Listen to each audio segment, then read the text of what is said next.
Hello guys, మీరు ఎప్పుడైనా జొన్న ఇడ్లీ తిన్నారా? సో రీసెంట్ టైమ్స్లో నాకు బాగా ఫేవరెట్ ఫుడ్ అంటే జొన్న ఇడ్లీ అండి. దీని గురించి తెలిసిన తర్వాత నేను నార్మల్ ఇడ్లీ కంటే దీనికే బాగా ప్రిఫర్ చేస్తున్నాను. సో ప్రాసెస్ ఏందో చూసేద్దాం.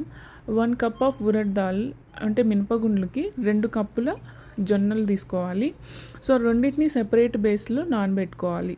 అవర్స్ నానబెట్టిన తర్వాత ఇట్లా బ్యాటర్ వచ్చేసి కన్సిస్టెన్సీ ఇలా ఉండేటట్టు చూసుకోవాలి మినపగుండ్లు. అండ్ జొన్నలు వచ్చేసి ఇలా ఇడ్లీ రవ్వ ఉంటుంది కదా, అలా రవ్వగా వచ్చేటట్టు చూసుకోవాలి. రెండింటిని మిక్స్ చేసుకొని 8 to 10 అవర్స్ ఓవర్ నైట్ బ్యాటర్ని పక్కన పెట్టేసుకొని ఫర్మెంట్ అయ్యేదాకా ఉంచుకొని తర్వాత ఇలా ఇడ్లీగా వేసుకుంటే చాలా మెత్తగా దూదిలాగా వస్తాయండి. నాకైతే చాలా నచ్చాయి. And that to healthy food కూడా. అంతే అండి, చాలా ఈజీగా జొన్న ఇడ్లీ రెడీ అయిపోతుంది.